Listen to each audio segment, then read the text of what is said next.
প্রত্যেক বছরের নেই এবছরও বক্সনগর ফকিরাদোলায় অনুষ্ঠিত হলো টুকু মিয়া স্মৃতি নাইট ক্রিকেট টুর্নামেন্টের ফাইনাল ম্যাচ। ফকিরাদোলা স্কুল মাঠ প্রাঙ্গণে দুই মন্ত্রী সুশান্ত চৌধুরী এবং টিঙ্কু রায়ের উপস্থিতিতে আনন্দঘন পরিবেশে ফাইনাল খেলা অনুষ্ঠিত হয়। উক্ত অনুষ্ঠানে উপস্থিত ছিলেন স্থানীয় বিধায়ক তাফাজ্জল হোসেন, সমাজসেবী অনিল চন্দ্র দাস এবং বক্সনগর সমষ্টি উন্নয়ন আধিকারিক সঞ্জীব কুমার পাল। স্থানীয় বিধায়ক তাফাজ্জল হোসেন বক্তব্যে এলাকার উন্নয়ন ও বর্তমান সরকারের খেলাধুলার ক্ষেত্রে সাফল্য তুলে ধরেন। মন্ত্রী টিঙ্কু রায় খেলাধুলার উন্নয়ন, ক্রীড়া দপ্তরের সাফল্য এবং পূর্ববর্তী 25 বছরের বাম সরকারের ব্যর্থতা তুলে ধরেন। মন্ত্রী সুশান্ত চৌধুরী বলেন, রাজ্য সরকার উন্নত মানের খেলার মাঠ নির্মাণের কাজ করছে, কিন্তু নিন্দুকরা রাজ্যকে পেছনে টেনে আনতে চায়। ফাইনালটি অনুষ্ঠিত হয় অমরপুর 9 স্টার এবং কুলুবাড়ি 9 স্টারের মধ্যে। কুলুবাড়ি 12 ওভারে 82 রান করতে সক্ষম হয়, যা অমরপুরের 102 রানের টার্গেটের বিপরীতে হেরে যায়।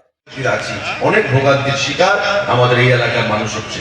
আজকে দেখুন, প্রায় 65 কোটি টাকা ব্যয় করে আমাদের সরকার, মাননীয় মুখ্যমন্ত্রী এই রাস্তাটা শুধু চলার মতো নয়, এটাকে ন্যাশনাল হাইওয়ের মতো কোয়ালিটি সেখানে এনে দিয়েছেন, যে আগামী কয়েক বছর সেই রাস্তার উপর দিয়ে আপনারা চলাচল করতে পারেন স্বাচ্ছন্দ্যভাবে।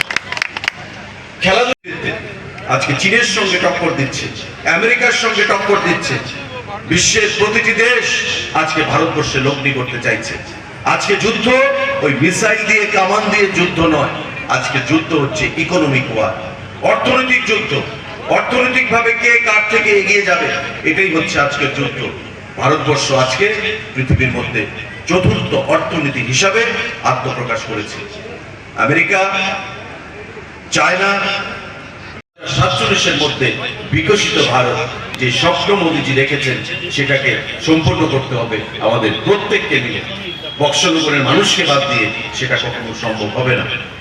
তাই তাফাজ্জল হোসেন মাননীয় বিধায়ককে আমার হৃদয়ের অন্তঃস্থল থেকে আমি ধন্যবাদ জানাচ্ছি, যে যুবকদেরকে একত্রিত করে রাখার জন্য একটা প্রয়াস প্রতি বছর আমরা তার মধ্যে লক্ষ্য করতে পারি। খেলাধুলার প্রতি আকৃষ্ট মনোভাব নিয়ে এগিয়ে যাওয়া। ব্যুরো রিপোর্ট, অবিরাম 24x7।